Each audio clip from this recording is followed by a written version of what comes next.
Another day of loading dito sa Germany, and then ang unloading place natin, papunta tayo ng France naman. Dadaan tayo ng Belgium. Alright, susundan natin si Tatang. Ayan na. Dito tayo tinuro. Ayan yung silo nila, oh. Diba? Matawag ka pa. Dito tayo.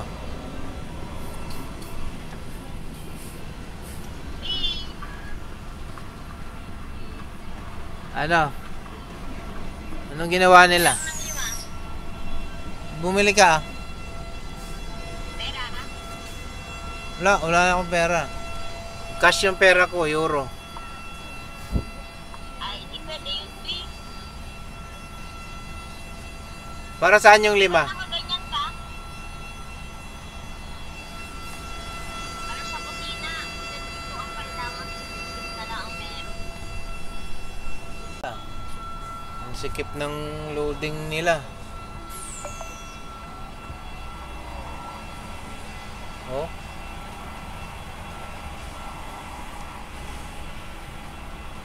Ang sikip. Trustang.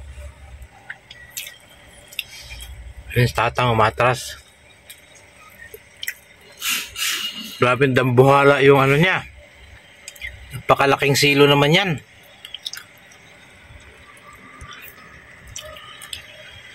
Hindi atras. May edad na yan.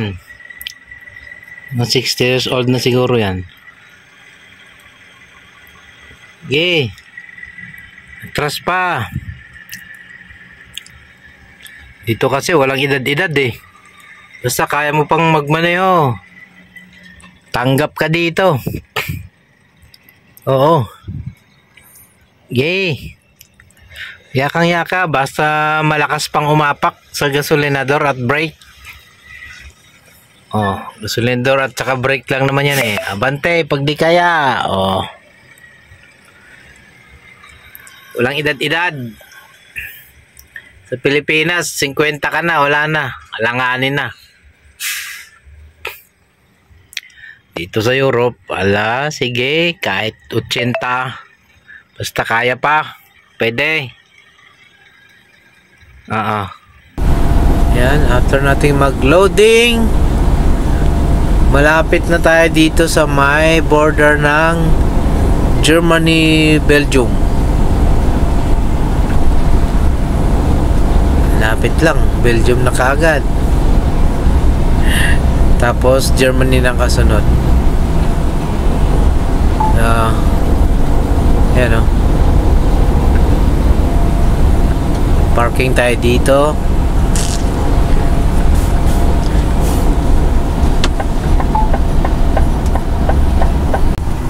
Ito na tayo sa border ng Belgium, Germany. So mag-begin country tayo dito, and magsusulat tayo ng ating, ayan na, nagbago na siya. You have entered Belgium. So hanap tayo ng parking dito. Ayan ang kanilang border dito. Saktong-sakto, nag-iisang parking. Kaya naman pasukin na natin.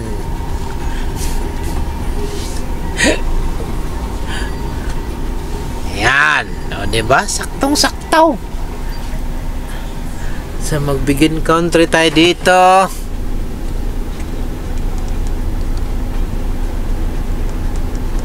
Entry, begin country, Belgium. Okay. O diba? Ganyan lang.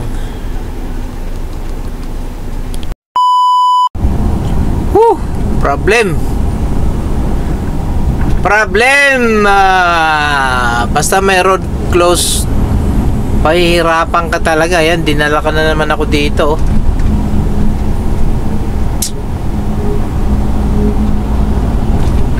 Tapos pagdating dito sa navigation, pinapabalik ako. Woo! Ay nako, Belgium. Saan mo ba ako dadalhin? Papunta akong France. Diyos ko po, ilog to. I'm going to Givet, France. Na.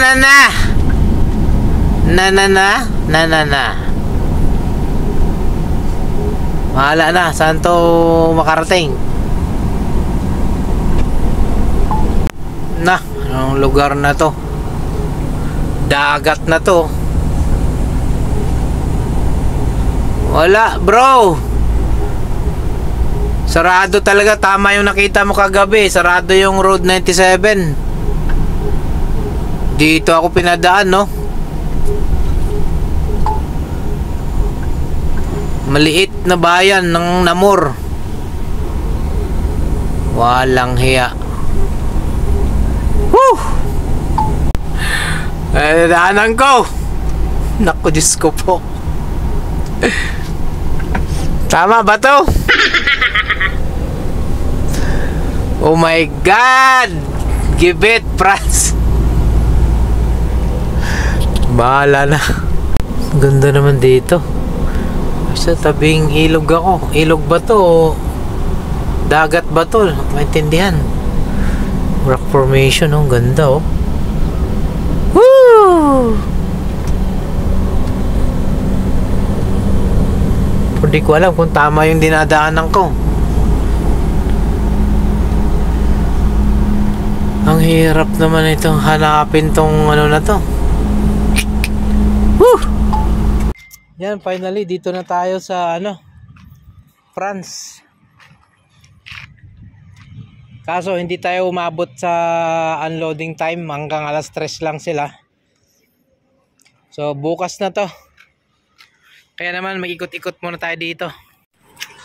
Yung dinaanan ko kanina sa tabing ilog, tama yung daan na yon. Kaso hindi ko kaagad nakuha. Kasi merong maliit na runabout doon na dapat kumanan ako. Ang ginawa ko, dumiretso ako. So ngayon, calculate yung navigation ko. Bumalik ako sa motorway. Napalayo ako ngayon. O ganyan ang problema kapag yung main road na dadaanan mo, merong close. Kaya naman, dapat talaga pag-isipan mo kung saan ka pwedeng dadaan. Alright? Finally. Bukas na to.